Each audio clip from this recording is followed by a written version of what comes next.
आज हम पढ़ेंगे प्रेजेंट परफेक्ट टेंस।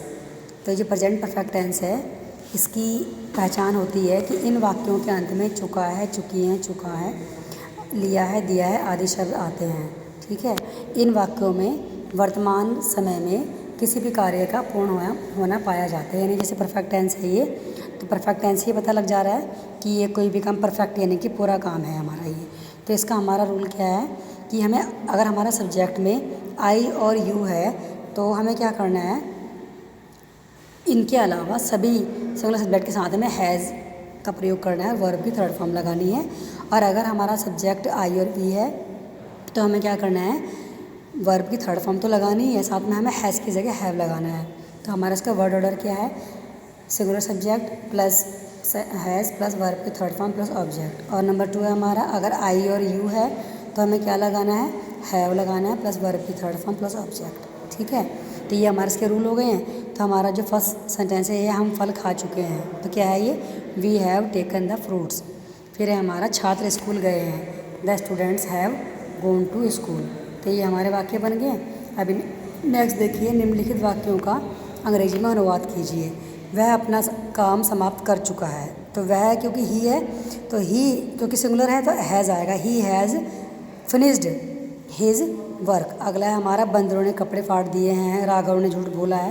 तो इस तरह से हमारे ये प्रेजेंट परफेक्ट टेंस के पॉजिटिव वाक्य आपको नियम के अनुसार से ये बनाने हैं। फिर है हमारा, अगर हमारा वाक्यों में नहीं, ये देखिए न या नहीं आ जाए तो हमें क्या करना है, हैव नॉट या हैज़ नॉट का प्रयोग करना है। ठीक है ना। और आई और यू के साथ हमें क्या करना है, हैव नॉट का प्रयोग करना है। और बाकी सभी एकवचन वाक्यों के साथ हमें हैज़ नॉट का प्रयोग करना है। कभी नहीं के लिए नेवर का प्रयोग करना है। तो इस तरह से बना लेंगे हम। मिस्टर कुमार ने उपन्यास नहीं पढ़ा है, तो mister Kumar has not read the novel. Suraj ने स्नान नहीं किया है, Suraj has not taken bath. उन्होंने निबंध नहीं लिखा है, they have not written an essay. ठीक है ना। अब हमें इस तरह से ये वाक्य बनाने हैं। किसानों ने खेत नहीं जोता है, the farmer has not plough the field. तुमने अंग्रेजी नहीं पढ़ी, you have not read English. तो इस तरह से बनेंगे। अब हमारे हैं इंट्रोगेटिव वाक्य। यदि वाक्य में क्या शब्द शुरू में आ रहा है तो इस तरह के अगर इंट्रोगेटिव हैं तो हमें सबसे पहले हैज़ या हैव लगाना है, फिर हमें सब्जेक्ट लगाना है, फिर हमें वर्ब की थर्ड फॉर्म, फिर ऑब्जेक्ट। और अगर हमारा वाक्य के बीच में क्या, क्यों, कैसे, कब, कहाँ आदि शब्द आ रहे हैं तो हमें क्या करना है, सबसे पहले इनकी अंग्रेजी लगानी है हमें, फिर हमें हैज़ हैव लगाना है, फिर हमें थर्ड फॉर्म लगानी है। ठीक है ना। सब्जेक्ट लगाना है हमें, इसके बाद हैज़ हैव के बाद फिर है हमारा, यदि वाक्य में नहीं और कभी नहीं आ रहा है तो हमें ऐसे ही हैज़ नॉट या हैव नॉट का प्रयोग करना है। ठीक है ना। इसका वर्ड ऑर्डर है हमारा has have plus subject plus not plus verb की थर्ड फॉर्म प्लस ऑब्जेक्ट। और अगर हमारा सेकंड टाइप वाले इंट्रोगेटिव है तो हम उसमें क्या करना है, question word plus has have plus subject plus not, यदि हो तो वर्ब की थर्ड फॉर्म और प्लस ऑब्जेक्ट। तो इस तरह से हमारे ये वाले बन गए हैं। फिर है हमारा लास्ट में इंट्रोगेटिव वाक्य कुछ करके देखने हैं। क्या किसान ने अपना खेत जोत लिया है, ये देखिए, has the farmer ploughed his field.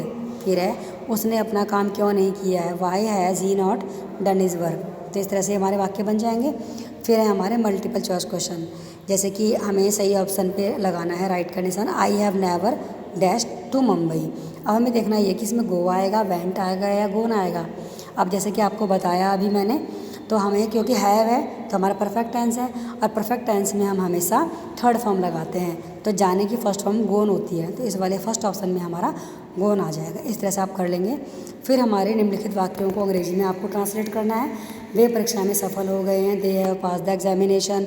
उसने क्या खाया है, व्हाट हैज़ ही ईटन। तो इस तरह से हमें इन वाक्यों की इंग्लिश बनानी है।